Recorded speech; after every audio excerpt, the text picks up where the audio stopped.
Hi hello friends, வணக்கம். Welcome back to my channel. இன்றைக்கி ரொம்ப டேஸ்டியான சூப்பரான 2 ஸ்நாக்ஸ் ரெசிபீஸ் தான் பார்க்க போகிறோம். அதில் ஃபஸ்ட்டு நம்ம பார்க்க போகிறது மட்டன் ஃப்ரிட்டர்ஸ்.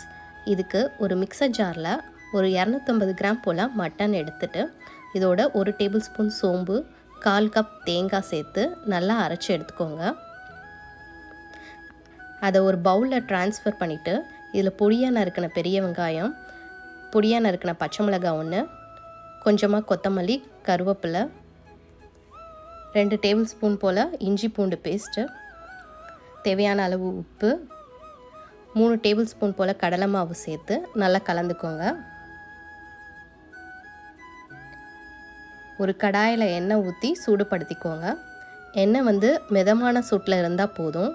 நல்லா சூடுபடுத்திட்டோம்னா மட்டன் சீக்கிரமாக கருகிடும், ஆனால் வேகாது. அதனால் மிதமான சூடு இருந்தால் மட்டும் போதும். எண்ணெயை சூடான அப்புறம் மட்டனை வடை மாதிரி தட்டி எண்ணெயில் போட்டு 2 சைடும் வேகிற மாதிரி டீப் ஃப்ரை பண்ணி எடுத்திங்கன்னா சூப்பரான டேஸ்டியான மட்டன் ஃப்ரிட்டர்ஸ் ரெடி. நெக்ஸ்ட்டு நம்ம பார்க்க போகிற snacks recipe egg masala bonda.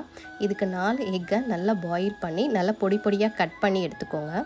இது கூட பொடியாக நறுக்கின பெரிய வெங்காயம் ஒன்று, பச்சை மிளகாய் ஒன்று, 1/2 tablespoon ginger garlic paste, 1/2 teaspoon மஞ்சத்தூள், 1 டேபிள் ஸ்பூன் மிளகாத்தூள், 1/2 டேபிள் ஸ்பூன் போல் கடலை மாவு, 1 டேபிள் ஸ்பூன் கார்ன்ஃப்ளவர் மாவு, தேவையான அளவு உப்பு, கொஞ்சம் கொத்தமல்லி, கொஞ்சமாக தண்ணி தெளித்து நல்லா கலந்து விட்டுட்டு சின்ன சின்ன பால்ஸாக பிடிச்சு எடுத்துக்கோங்க.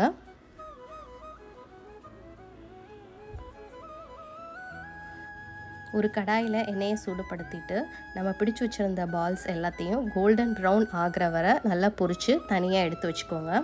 அப்புறமா ஒரு பேனில் 3 டேபிள் ஸ்பூன் போல் ஆயில், 4 பூண்டை தோலோடு நசுக்கி சேர்த்துக்கோங்க. இப்படி சேர்க்குறதுனால டேஸ்ட் ரொம்பவே நல்லாயிருக்கும்.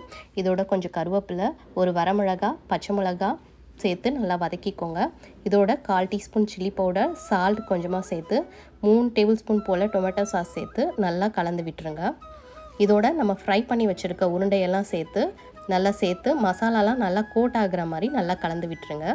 ஒரு 2 மினிட்ஸ்க்கு அப்புறம் நல்லா ஒரு கொத்தமல்லி தலையை மேலே தூவிட்டு ஸ்டவ் ஆஃப் பண்ணிடுங்க.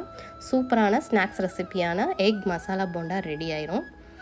இந்த 2 ரெசிபீஸையும் ட்ரை பண்ணி பாருங்கள், ரொம்பவே நல்லாயிருக்கும். இந்த வீடியோ பிடிச்சிருந்தால் லைக் பண்ணி, ஷேர் பண்ணி, கமெண்ட் பண்ண மறந்துடாதீங்க. தேங்க்யூ ஃபார் வாட்சிங்.